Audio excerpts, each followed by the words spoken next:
Belakangan ini, ada satu video viral yang benar-benar mengguncang dunia maya. Isinya, detik-detik menegangkan di jalan raya yang langsung memicu perdebatan sengit di mana-mana.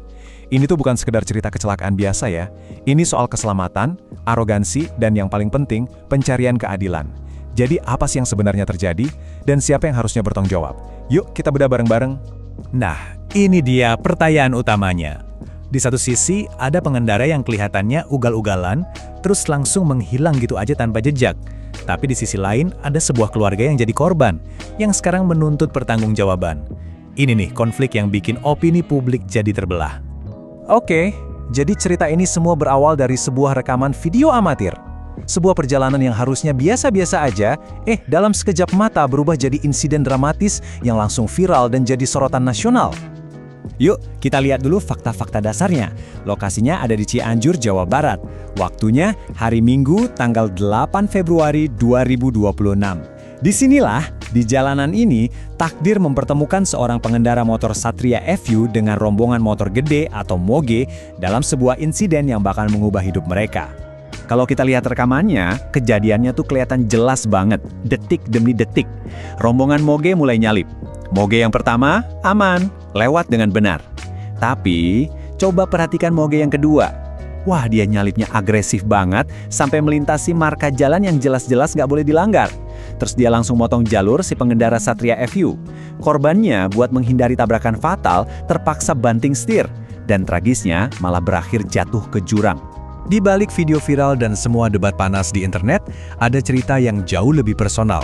Nah, sekarang fokus kita beralih ke dampak nyata dari insiden ini, sebuah keluarga yang berduka dan memohon keadilan.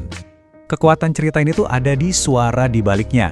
Video ini jadi viral banget bukan cuma karena dramatis, tapi karena yang pertama kali mengunggahnya adalah Asep Saapul, saudara dari korban sendiri.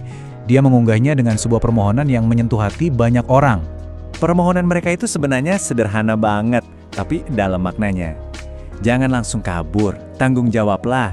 Ini bukan soal uang, tapi soal moral. Kakaknya sampai patah tulang, dan yang mereka minta cuma itikat baik dari si pelaku. Sesimpel itu. Seiring makin viralnya video ini, ceritanya jadi makin melebar. Tiba-tiba, ada sebuah nama besar di komunitas motor yang ikut terseret ke dalam pusaran kontroversi ini. Harley Davidson Club Indonesia alias HDCI. Loh, kok bisa HDCI Bandung? Jadi gini, di tengah panasnya perdebatan online, asumsi liar mulai menyebar. Banyak banget yang menuding kalau pengendara moge itu adalah anggota mereka. Nah, karena merasa nama baik klubnya tercoreng, HDCI Bandung nggak tinggal diem dong. Mereka langsung merilis klarifikasi resmi. Disinilah kita ngelihat ada dua narasi yang saling bertentangan. Di satu sisi, keluarga korban yang terus mencari keadilan dari individu yang menyebabkan kecelakaan. Di sisi lain, ada HDCI Bandung yang menegaskan kalau pengendara itu bukan anggota mereka, sambil tetap menyampaikan simpati buat korban. Terus, apa dong dasar dari penyangkalan HDCI Bandung? Ternyata mereka nggak sekedar membantah tanpa bukti. Mereka melakukan investigasi internal dulu, baru membeberkan semua temuan mereka ke publik. Dari investigasi internal mereka, HDCI nemuin beberapa fakta kunci. Pertama, pengendara itu sama sekali nggak pakai atribut resmi klub, padahal anggota mereka itu wajib pakai rompi pas lagi berkendara.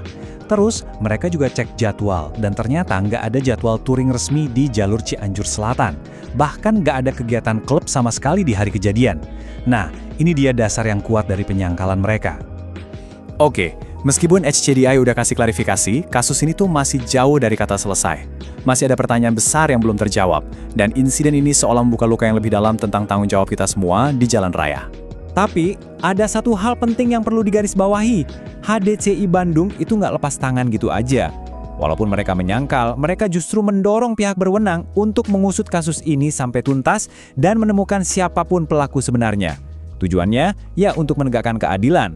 Pernyataan resmi mereka juga menegaskan sikap klub. Kami menolak keras sikap arogansi dan membahayakan di jalan. Ini pesan yang kuat banget kan? Sebuah seruan untuk membangun budaya keselamatan di jalan, nggak peduli siapapun pelakunya. Dan pada akhirnya, pertanyaan ini kembali lagi ke kita semua. Insiden ini mungkin cuma melibatkan satu pengendara, tapi isunya universal. Ketika seorang pelaku bisa dengan mudahnya menghilang di balik anonimitas helm dan kecepatan motornya, siapa yang sebenarnya bertanggung jawab atas keselamatan kita semua di jalan? Ini pertanyaan yang perlu kita renungkan bareng-bareng.